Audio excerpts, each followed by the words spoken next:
Well, thank you very much for those very kind words. And we only met yesterday, but it's been one of the pleasures of the last 36 hours to get to know you as a friend. So thank you very much. Well, you all know the story. The story is of China's extraordinary rise over the last 30, 35 years. A country of 1.3 billion people, growing at 10% a year for over 30 years. You know, in 1980, China was 1/20th of the size of the American economy. 1/20th, 5% of the size of the American economy. And since then, very recently, it's been very rapidly closing on the American economy. That was, the Chinese economy in 2005 was about just over 40% of the American economy. In 2011, the Chinese economy was about 86% of the size of the American economy. And this year, the World Comparison Program run by the World Bank announced that the Chinese economy would overtake the size of the American economy this year. It probably did it last month or this month. So now, for the first time for well over 100 years, the American economy is no longer the largest economy in the world. The Chinese economy is now the largest economy in the world. And because of this new situation, you know, because China's growth rate, even though it's now lower than it was, the Chinese economy is projected by the IMF by 2019, which is 5 years away, just under 5 years away, will be 20% larger than the US economy. Now, it is fair to say, I think, that China is already a global economic power. The largest economy in the world, the biggest exporter in the world, shortly to be the biggest importer in the world. Its overseas investment growing very rapidly. China is already a big player in terms of the global economy. But China, I would argue, is certainly not yet a global power in the broad sense of the term. Not just economic, but politically, culturally, intellectually, ethically, morally, militarily. China is not at that point yet. That will take time. Oh, I would imagine that will be a process that takes place over the next several decades. But because China is such a huge country in terms of population, it's arrived at this point in a situation where it's still in the middle of its economic takeoff. It's still in the middle of industrial revolution. So China's problem, I think, is it's going to be pushed into being a global power before it really wants to, before it's really ready to be that. But still, that is the reality of the situation. Now, what is China going to be like as a global power? I mean, that is a difficult question, I would suggest. And it's a question which, surprisingly, given where China is this year, it's had very, very little discussion. Now, I think that probably, therefore, as a consequence, the reactions to the question are fairly knee-jerk, you know, because we haven't done our homework on this. And the knee-jerk reactions, well, one knee-jerk reaction, well, you know, it's going to be like the Soviet Union. Why? Because, you know, China's run by a communist party, the Soviet Union was run by a communist party. Now, forget that. The Soviet Union doesn't, I think, offer us any clues as to what China's going to be like as a great power. Because although the Soviet Communist Party and the Chinese Communist Party both had Communist Party in their names, historically they have been very, very different. And you'll see that when I return to this later. So I don't think that the Soviet Union offers us any clues in relationship to this. Okay. But it's going to be like the United States. Why is it going to be like the United States? Well, because the United States is clearly a great global power, the global superpower of our time.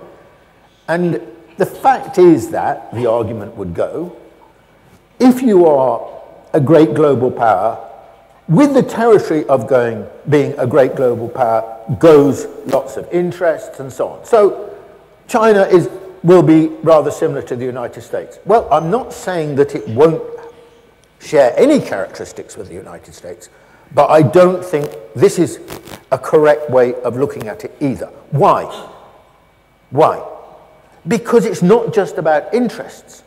It's about history, it's about background, it's about culture. Now, unless you think those things don't matter, then this is very important. And clearly, in my view, they are extraordinarily important to understand any country, but especially a country like China with such a long history, which is so historically aware of itself, then you have to take these factors into consideration. Indeed, they will, in important measure, shape the way in which China behaves and acts as a global power. So I want to start at that point. I want to start at the historical point, because I think it will offer us at least a point of departure, an insight into what China might be like as a global power.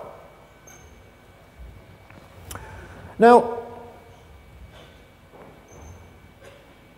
when China was a great imperial country in its own time, the Middle Kingdom, it did share an important characteristic with Europe. They both had a sense of their own universalism, their own, as it were, ubiquity, their own omniscience in some senses. I wouldn't say that China regarded itself as a model for others, but it certainly regarded itself to be superior, insofar as they thought like that, superior to others. And Europe certainly saw itself like that. But there, the similarity between Europe and China ends, because the way they interpreted this notion of universalism was very, very different. You see, Europe, with the great discoveries, the great discoveries around the world, rapidly became, as you know, a huge colonial force in the world. Europe interpreted its sense of universalism in the form of a desire to conquer the world, to rule the world, literally to rule the world through huge empires, of which my country had the largest, and to impose on these distant peoples and distant cultures European values, European religion, European ways of doing things, and so on. I mean, I like this slide here. Oh, I recognize the back of that guy. I hope you can read this. It says, the 22 countries that Britain has not invaded. That is a symbol, in a way, of just what Britain and other countries of Europe, like France and Belgium and Germany and so on, were like in terms of the way in which they saw the world and the way in which they expanded across the world. Or, to put it another way, the European mentality was a conquer the world universalism. A conquer-the-world universalism. Now, what about China? Well, China was very, very different in the way it interpreted its universalism. The way China interpreted its universalism was that we are the Middle Kingdom. We are the land under heaven. We are the most advanced form of civilization. So why would we want to step outside China into darkening shades of barbarianism? What is there to gain? I mean, you know, when the great colonial pioneers of Britain went across the world, they were fated. If I take you around British cities, you'll see in this statue in this square and so on, to the kind of great heroes of British colonialism. The Chinese had a completely different attitude. The emperor's attitude was, if you leave China, if you come down to these parts of the world, if you come to Southeast Asia, I'm sorry, you are stepping outside civilization and you are not deserving of the protection of the emperor. That was the traditional attitude of the Middle Kingdom. So the Chinese attitude was very, very different to the European attitude. Put it like this: the Chinese attitude was a stay-at-home universalism, not a conquer-the-world universalism, but a stay-at-home universalism. And you can see this. I mean, you remember, you may know this slide, but it's the ship in the background is Shanghai, who sailed in the first 30 years of the 15th century to East Africa, to India, East China Sea, West China Sea, and so on, in 7 great voyages. But they were not the prelude to colonizing these parts of the world. On the contrary, they left, and they left no permanent mark. They were more sort of designed, if you like, to celebrate China's, the achievements of Chinese civilization. And they left no permanent marks. By the way, just to draw your attention, the little dinghy in the front here is the one that everyone historically remembers. That's Christopher Columbus. But I mean, in my country, you know, in most parts of the world, they've never heard of Shanghai, but everyone's heard of Christopher Columbus and the Santa Maria, which, by the way, it was 80 years later that he sailed in this. So just remember, history tends to be the history of the victors. So now it's not, China did have an international order which lasted thousands of years, and we've come to know it as the tributary system. I mean, basically, this is very rough and ready, but the tributary system, the tribute states on and off with these states. But China never conquered them. China didn't invade them. China didn't rule them. There were 2 expectations, essentially, the Chinese had of the tribute states. One was that they would pay due respect to the emperor, and secondly, that they would acknowledge the superiority of Chinese culture. These were the 2 fundamental expectations they had. It was a very hierarchical system, and so on. So what can we say, historically speaking, about Europe on the one hand and China on the other? Well, on the one hand, Europe became, as a consequence of this conquer the world universalism, Europe relied very heavily on military and political invasion and interference. In contrast, the Chinese stay-at-home universalism relied on essentially 2 main elements. One was economic, because China was by far the most advanced economy in this part of the world for a long period of time. And secondly, cultural.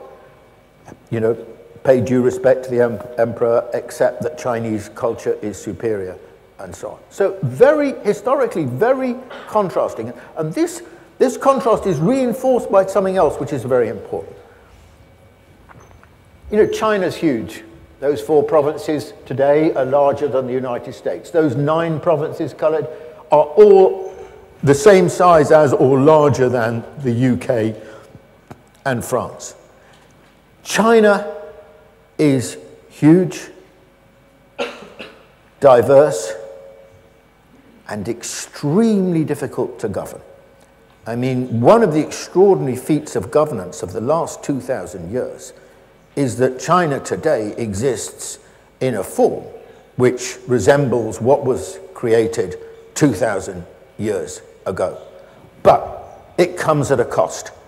And the cost is that the most difficult problem always facing Chinese rulers down the ages from the imperial period and today with Xi Jinping and so on, is how to maintain unity, order, and stability.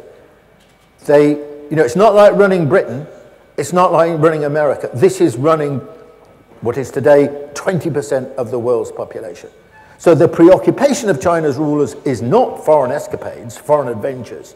The preoccupation down the ages of Chinese rulers has been maintaining order and stability at home. So that also reinforces the point about the Chinese having a stay-at-home universalism.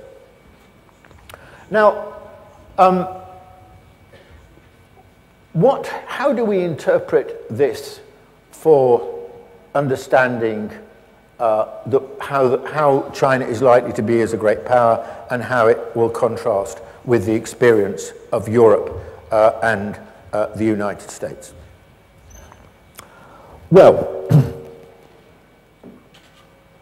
the first point to make is an important general point, which is that if you're going to become a great power, you've got to have, relatively speaking, at the time, a very strong and advanced economy. This is crucial. If you haven't got economic predominance or near predominance, then you cannot be a great global power. So the great hegemons of the last 200 years, first Britain and then the United States, were largely preeminent economically, and China will be the same, although in the Chinese case, it's to do at the moment with the size of the economy rather than the advanced nature of the economy. But look at Britain. Think of it in these terms. Britain's economy as a proportion of the global economy, in other words, as a proportion of global GDP, reached its peak in 1870, which was about 30 years after the Industrial Revolution, 30 years after the Industrial Revolution finished.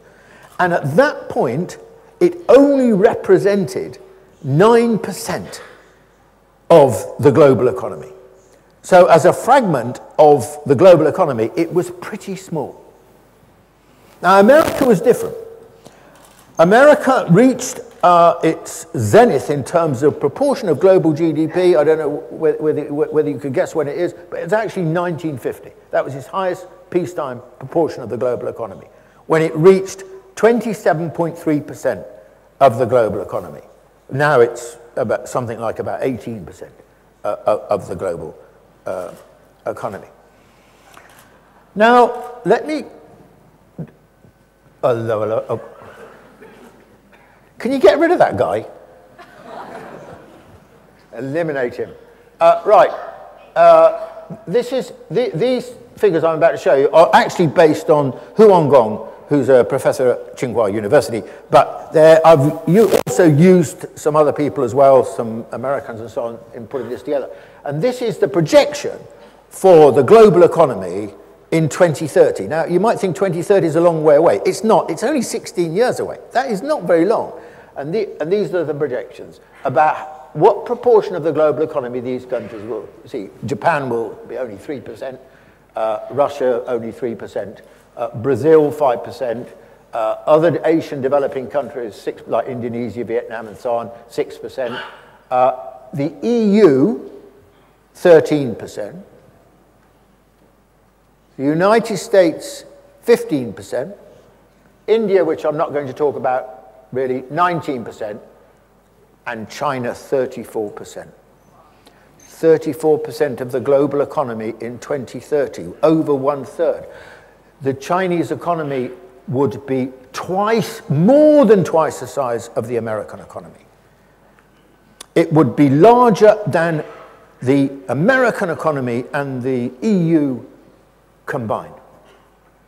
And bear in mind that even at this point in 2030, only just over 70% of the Chinese population will be living in the urban areas. In other words, 29% will be living in the countryside and will still be essentially engaged in rural activity. In other words, even in 2030, the Chinese economy will still be in the latter stages of its economic takeoff, with still, therefore, a great deal of potential for growth and development. So the point here is that the weight of the Chinese economy in the global economy is going to be quite historically exceptional. It's going to be far greater than America at its peak, and it's going to have a great impact, much greater than that. We're only just seeing the very beginnings of it now. This is just toe in the water stuff now. It's going to be much more important than that. Now, the conclusion that I would draw from this is, if we want to understand, well, what kind of global power is China going to be? How will it exercise its power and so on? My first point is it will have disproportionate economic influence, disproportionate economic weight in the global economy, much bigger than the United States has ever enjoyed, much bigger than Britain before that enjoyed. So my first point really is that to understand China's influence as a great power, first and foremost, it's going to be about its sheer economic scale. What about political and military? How do we understand this? Well, I've talked about Europe and colonization and empires and so on. Let me just say something briefly about the United States. Because the United States is not a replica of Europe, but of course, essentially, America came from Europe, borrowed a great deal from, obviously, inevitably, inherited, not borrowed, inherited the European experience and had many European attitudes. So the American attitude towards the world was shaped by, the frontier spirit, which was essentially the frontier moving westwards, and the process of conquest and so on, or buying up land, by which America expanded to the western seaboard and then across the Pacific. It had a very strong sense of destiny. It saw itself as a model for others. I mean, the Americans think of themselves in terms of manifest destiny, the Constitution as something which is a model for countries throughout the world. And I think that helps to explain why the Americans are so good at lecturing and hectoring everyone else to be like themselves, and not least the Chinese. But the Chinese are too wise to follow the Americans in this context. So America actually, on this basis, if you look at the period since 1945, I mean, really developed some characteristics which have defined America as a great power. And they are, firstly, sort of building a network of alliances around the world. I mean, it is an interesting fact that China doesn't have any allies. Discuss. Is this a strength or a weakness, or just a profound difference in the way China sees itself and the rest of the world? But for the Americans, it tells us a lot, because essentially the American philosophy has been there's always an enemy. In the Cold War, it's the Soviet Union, but now the Soviet Union's passed, although Russia is still seemingly an enemy. But it's a world view built around the concept of allies and enemies. And also, I mean, a huge military commitment. I mean, it is, to me, extraordinary that the United States today spends half the world's budget, military budget. It's responsible for around 50% of total global military expenditure. So what about China? Do we expect China to move along these lines? I don't. I really don't think China will be like this. I just don't think China will move in this kind of way. Firstly, I don't think really China's has never really majored on military prowess. I mean, at any period of its history, it's not really been, its military capacity has never been that important to China. I mean, if you look in this region, well, there was only one country in the modern period which stands out as like this, and that is Japan, after the Meiji Restoration, when it became a voracious and aggressive colonial power in the same manner as the Europeans. But the Chinese have never really been like that, and they never colonized. I mean, they did not colonize this region. They did not colonize Southeast Asia, and so on. So they had no tradition, military tradition of that kind either. And if you look at the figures. Never mind. We don't need to worry about that. If you look at China's military expenditure, this is since 1989 to 2012, and the Chinese. This is the Chinese line here, going up there, and this is America, and these are France, Germany, UK, Japan. And what is striking, really, remember that we're moving to a situation where the Chinese economy is almost the same size as the American economy, and the Chinese military expenditure is much lower. I mean, this is very different, as I said earlier, suggested earlier, from the experience of the Soviet Union. Or if you look at military expenditure per capita, then there's China, and there's the USA. And very interestingly, under Deng Xiaoping, I mean, there was a very clear emphasis under Deng Xiaoping that military expenditure would be held. And you could see that from the previous one. I mean, for a long period, military expenditure barely increased in China. Now, it's increasing more now, but I don't think the Chinese are going to, and I don't think they should, by the way. I don't think they should go along the Soviet path. They should not compete with the United States militarily, and I don't expect China to do that. Now, what about politically? I mean, the Western tradition, first Europe and then the United States, have got a long record and a very frequent record of interference in the affairs of other countries. Regime change is the modern word for it. It used to be more like coup d'etat in the 50s and 60s. Will China move along this road? I don't think so. I don't think so. The Chinese tradition is very different. I mean, the Chinese tradition, in a sense, is quite aloof. The Middle Kingdom tradition is quite sort of abstracted. It's quite removed. It doesn't see itself as interfering in the affairs of other countries. It didn't essentially interfere in the affairs of the tribute states. And if you look at the patterns in this region, aside from Mao's little revolutionary adventures here in odd places, basically modern China, especially since Deng Xiaoping, has not interfered in the affairs of countries in this region. It's let them get on with it. It doesn't see the way it operates is very different from that. It's a non-intrusive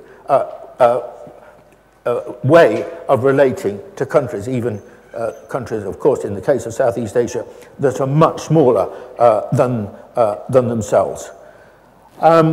So I think that, and if you take Africa, I mean, Africa's another good example. China's become very involved in Africa, and basically the Chinese have not tried to sort of, promote a faction. The American embassy, classically in developing countries, was often the focus for who was going to be the next leader of the country, because the Americans will pull the strings. I don't think the Chinese have done that, and I don't expect the Chinese to do that. I think it's very different. So, I've come to the point now where I want to say, How will China exercise its power as a great global power, exercise influence? Well, so far I've really only drawn one conclusion, and that is economic. I don't think it will be politically or militarily intrusive in the way that the Western powers have been. That brings me to my final point in this context, which is cultural. You see, China's greatness in its imperial period was exercised not just economically, but I would say perhaps even more important, culturally. But I think we could agree that at the moment there isn't much sign of China enjoying great cultural influence.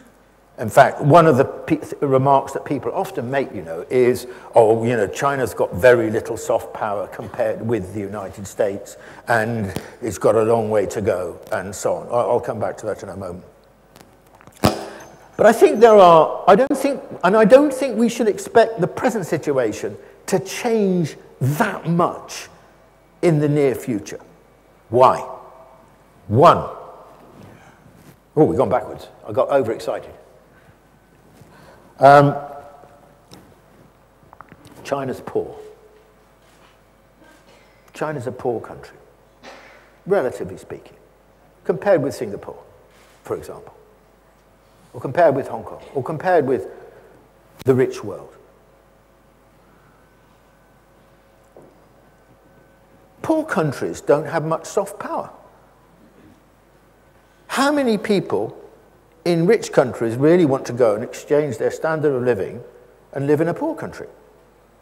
Barely any. I mean, you can see this. I lived in Hong Kong for 2.5 years. The Hong Kong Chinese looked down on the mainlanders. They were it was unpleasant, actually, very arrogant towards them. They thought they were poor and they were uneducated and uncouth and so on. And that attitude, unfortunately, I think is still quite prevalent in Hong Kong. And I imagine, not many, I imagine, in fact, I was having a chat earlier on with someone in Business China about, because she goes to China a lot, and I was asking her about the attitude of the students that she takes from Singapore to China. And their initial reaction when they go, and when they're thinking about going, is, what are the toilets like? What's life going to be like? What are the beds? Are the beds going to be comfortable? Will there be any beds? Well, maybe not that last point, but, it is, people in Germany don't aspire to live in Namibia. In other words, I'm not just talking in Chinese terms. It's a more general point, okay? So it's true that China is making strides forward in its standard of living. Look, at the moment, its standard of living is it's a bit over around 1/5 of the American standard of living.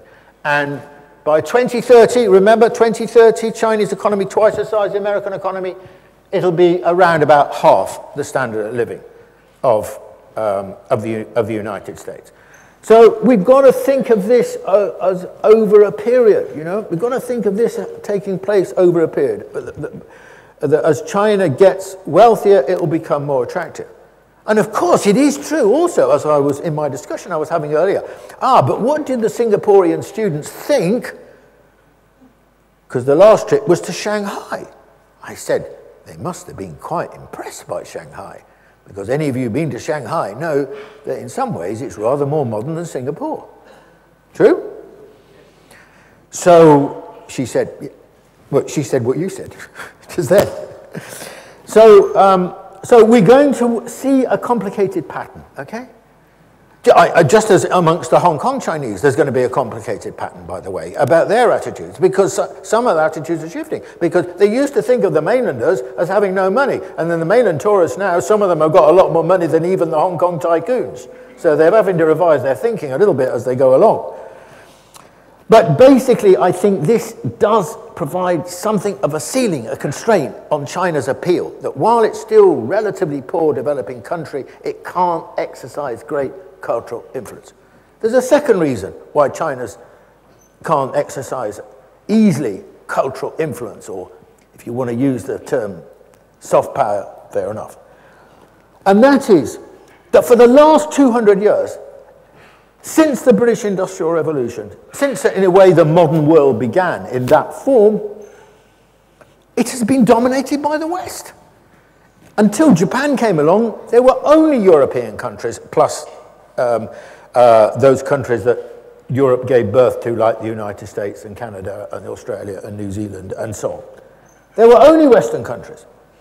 So, the world has been immersed in Western influence. The West has enjoyed an extraordinary hegemony over the world. And in this very same period of the last 200 years, as you know, China did very badly because the rise of the West in this modern form coincide almost exactly with the beginnings of Chinese decline and the century of humiliation. So China's not been a player. So no one knows anything about, I mean, this is exaggeration, but you know what I mean? No one knows anything about China compared with what they know about the West. They know all about Hollywood films. They don't know much about Chinese films. Right? They know New York because they've seen it in 1,000 films, but they don't really know much about Beijing. English became the lingua franca. Now there's a race to learn Mandarin, but it's, you know, we're talking about being a very, very long way behind. So that's the second reason, I think, why it's going to be very difficult for China to exercise cultural influence. I said very difficult, I didn't say impossible, but it's going to take time. And the third reason why it's going to be difficult for China to exercise cultural influence is this. China is only, what should we say, halfway through its economic takeoff, halfway through its industrial revolution. So therefore, culturally speaking, in terms of its appeal, in terms of its self-confidence, in terms of its self-awareness, Chinese culture in a modern context can only be regarded as work in progress.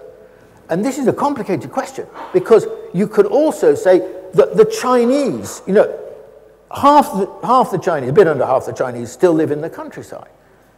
So the modernization of the Chinese identity has got a long way to go. And ultimately, the appeal of a people is the appeal, you know, is the appeal of the Chinese identity and how people interpret it and respond to it and feel some maybe affinity with it or whatever, or impressed by it. So that's another reason why there's a long way to go. But, in the long run, I think China will become, I must say, a huge cultural influence. I do think that. And I'm always slightly mystified and by people who think, well, America is culturally rich and China's culturally poor. Excuse me. I mean, you must be talking just in terms of pop culture. You're not talking about culture in the big sense of the term. History of the state, governance, traditions, social relationships, the hinterland of a country. America is very recent. China is very old. China brings to the party brings to the global party an extraordinary and great history of civilizations and inventions and the rest of it. But it needs to be translated into a modern form in a modern context. So that's what I expect us to see. When? Well, let me suggest to you, you can already just glimpse it. We're just at the beginning of the process, but you can already just glimpse it. And I'm going to give you two examples. The first, one of the great values of Chinese civilization, of course, is about education. It's about the place of education in society, the importance of education. This is something which is born generation after generation down the ages by Chinese parents, and especially, I suspect, Chinese mothers. The importance of education. It's true in Singapore as well, of course. Now, there's that bloke again. I can't get rid of him. Now, let me just draw your attention. This is the OECD PISA Global Survey Education. These are 2012, and there was another one in 2010. Now, you'll see at the top, In both cases, just to show how modern I am, there we are. You see Shanghai. Shanghai? Shanghai. There's you, Singapore. Singapore. Singapore. Not bad, eh? And then, but you'll see clustered around the top are the Confucian countries. If you want me to wear sackcloth and ashes, UK. UK. UK. I haven't yet decided to emigrate, but, you know, there is a case. So, you know, there's a very great interest in this in the West. In 2010 and 2012, when I was in America in 2010 when these results came out, and I was in the UK when they came out for 2012. And what was really striking was how much coverage there was in the newspapers, on television, and so on, about the significance of these results. Because every country knows now, and I know Singapore has, you know, been very, very alert on this question, that the quality of the education, the quality of the students who turn out is extremely important to a nation's success. And this is the debate. Now, why does Shanghai do well? Or why do all these countries do well? But I'm talking about Shanghai because Shanghai's top in every case and, you know, well clear of anyone else in each case. Well, it is true that they've made some important reforms. So the move away from rote learning and some interesting experiments been going on in Shanghai schools. The other reason, though, is much more general, isn't it? It is the cultural inheritance, the cultural attitude towards education. And that's something you can't transplant. But it is something which is, in my view, a kind of civilizational characteristic of China and the Chinese more generally, the Chinese diaspora. Very, very important. And so the world is looking at this, is interested in it. So here already you can see, in the field of education, such an important area now, even though China is still a poor developing country, what can we learn from China? That is the question that's being asked. You know, the Ministry of Education in Britain, Department of Education, sent a load of teachers over and senior education administrations over to Shanghai to try and find out what they could learn. It's a long time since the British thought they could learn anything from the Chinese. But that is something we're witnessing. Now, the other point I want to make about something different happening, you'll be more surprised by. Maybe. I don't know, maybe not in Singapore, but you might be more surprised by. And that is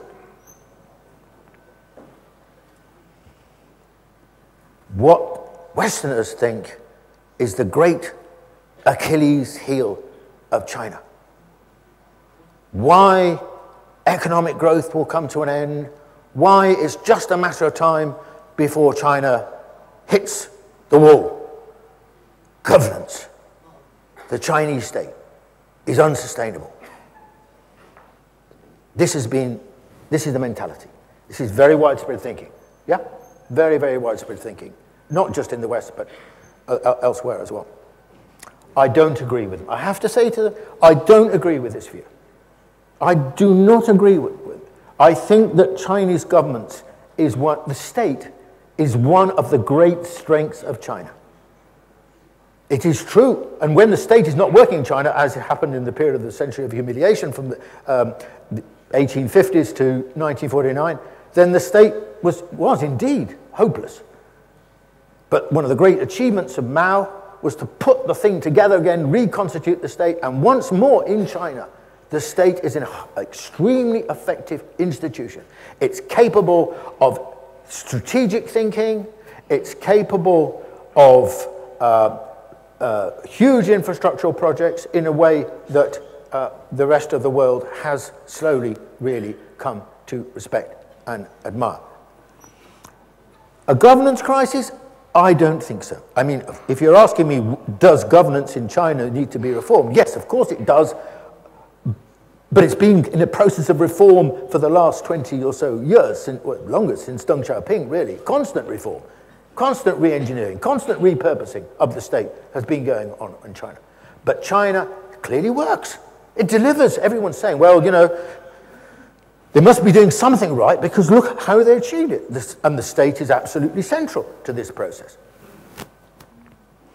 And I think my view about China is as it continues to grow, as standard of livings continue to rise pretty rapidly or very rapidly, then actually the political elites in China are going to enjoy not declining legitimacy, but rising legitimacy over the next 10, 20 years.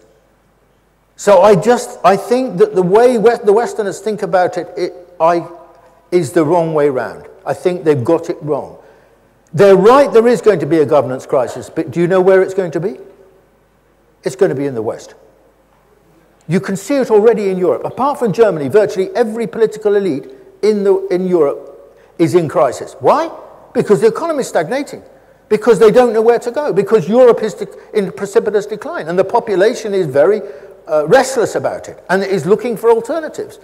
Some of the alternatives are dangerous alternatives. The far right, xenophobia, racism, and so on. But there is a growing crisis of governance in Europe. And there is also a crisis of governance, in my view, in the United States. Because there is now a lack of strategic consensus in the United States about the future. The politics in the United States is polarized.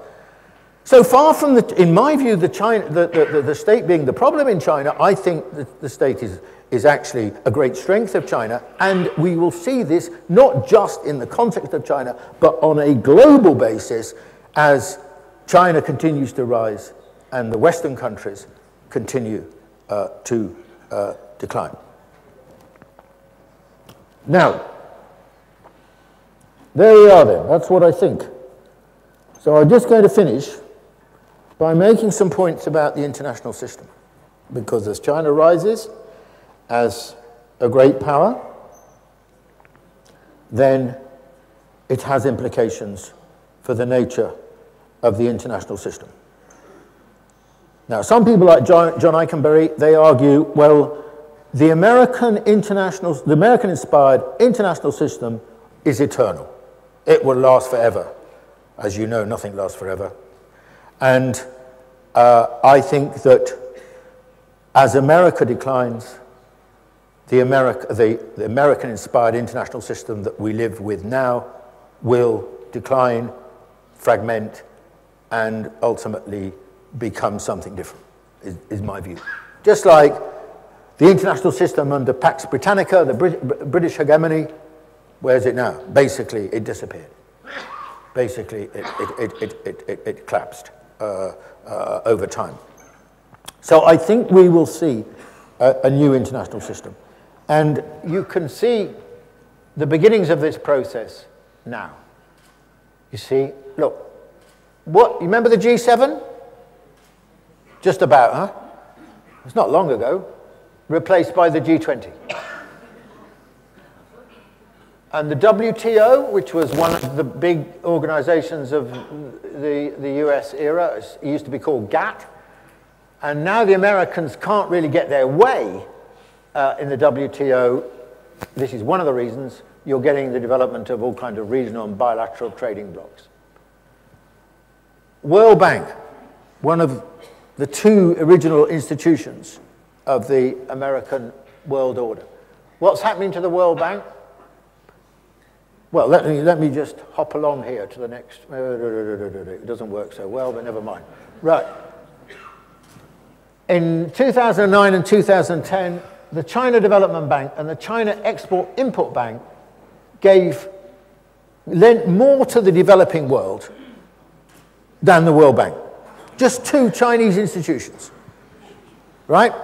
So go back to where I was, back to the World Bank. It's not only the China Development Bank and the China Export-Import Bank, but now it's the BRICS Development Bank, which was formed earlier this year or last year. I think it's earlier this year, but never mind. Which has got a paid-up capital of, I think it's $50 billion. And now, of course, just launched the Asia Infrastructure Investment Bank, and I'll come back to this, 21 countries in this region signed up to it.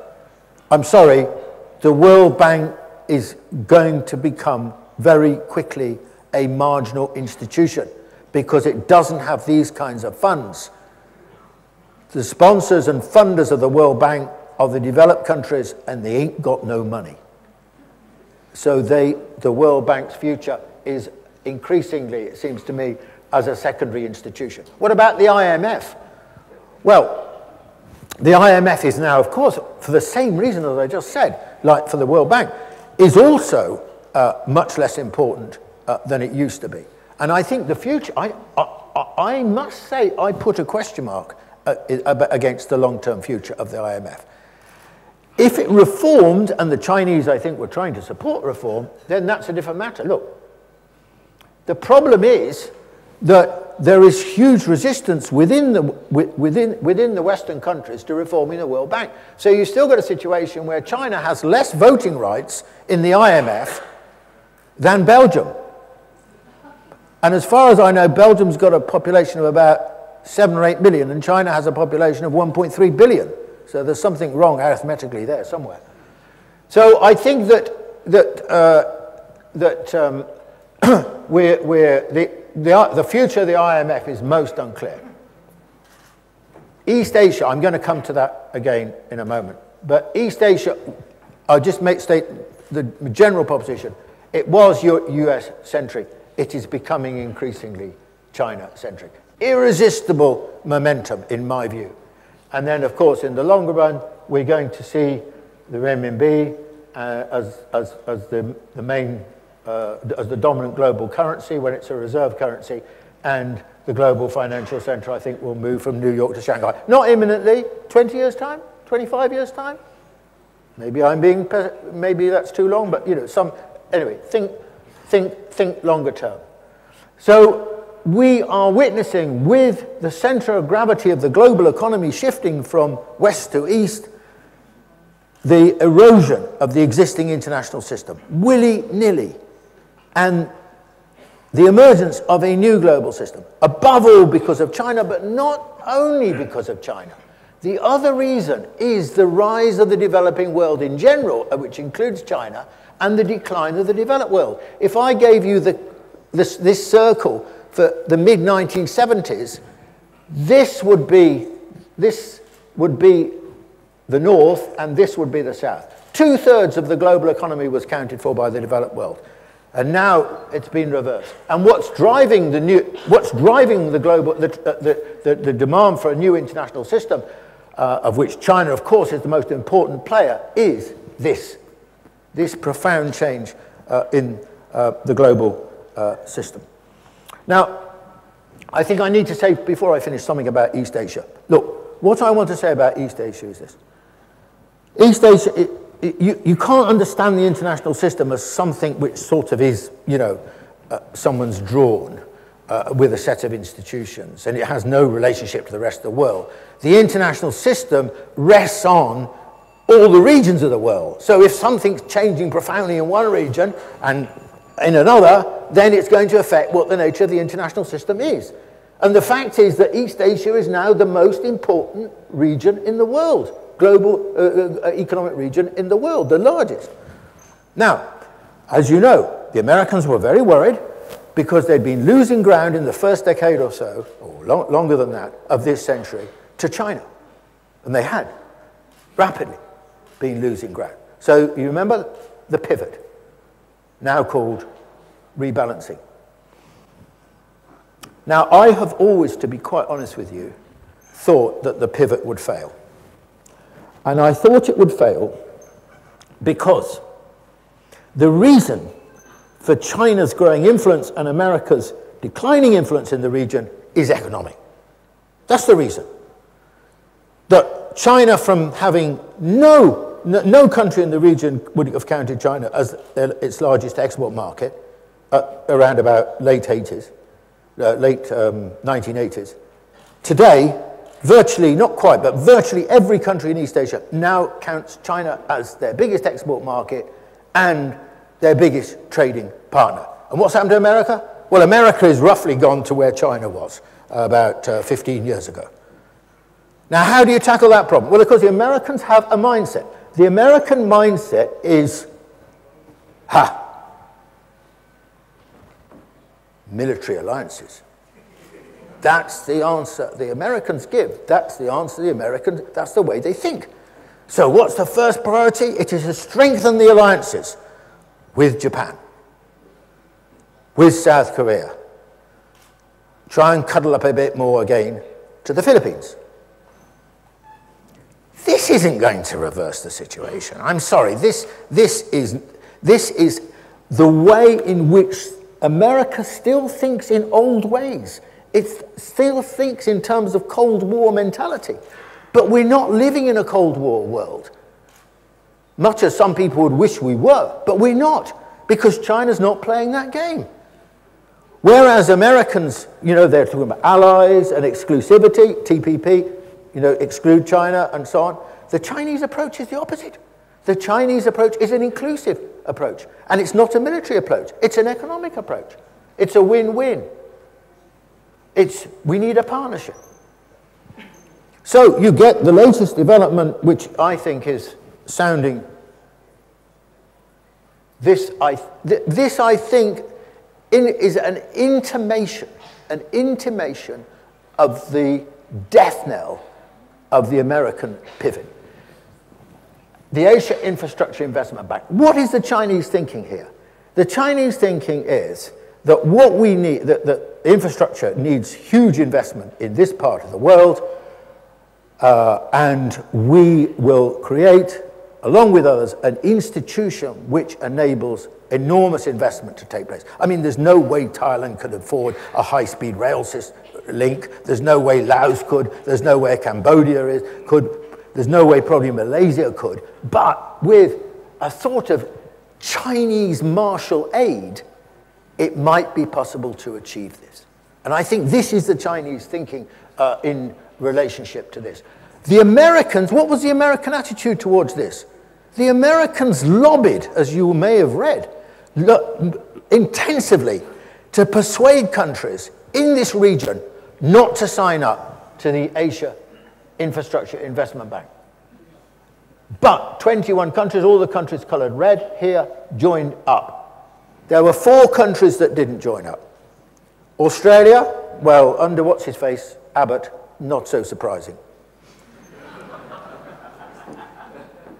Japan, I don't need to elaborate. It's obvious that the Japanese under Abe are not going to join it. So you're left with 2 countries that didn't join up. Indonesia, as I understand it, is going to join. That just leaves South Korea. And South Korea is getting, as you know, closer and closer to China. But it's got a lot of American troops there, and it's got very strong historic ties. And it's just signed a free trade agreement with China. So I think it's a matter of time before South Korea signs up. So where does that leave the Americans? I mean, the Americans are isolated in relationship to this. So I'm more or less finished. I just want to say this by way of finally wrapping up.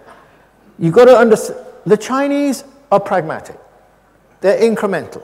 There aren't going to be great apocalyptic changes. There are not going to be any cataclysmic changes. They're not against the existing international system. On the contrary, the Chinese have got a lot from the Deng Xiaoping strategy of saying we need to be part of the international system. We can't carry on with the autarkic road on which Mao had operated. We need to join the world.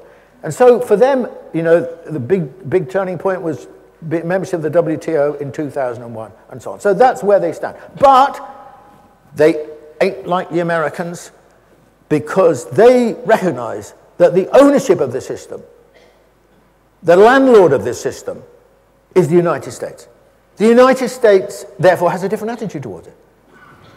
The Chinese attitude is much more pragmatic. It's contingent. If it works, good. We like it. And we'll operate by the rules, as the Chinese have in the WTO and so on. Barely anyone criticizes them for not pulling their weight in the sense of operating by the rules of the institutions of which they're part. But it's not an unconditional relationship. It's not one that will carry on willy-nilly in the existing form. On the contrary, where the Chinese think there's a problem, then they will make a proposal. So they want reform of the IMF. No reform of the IMF.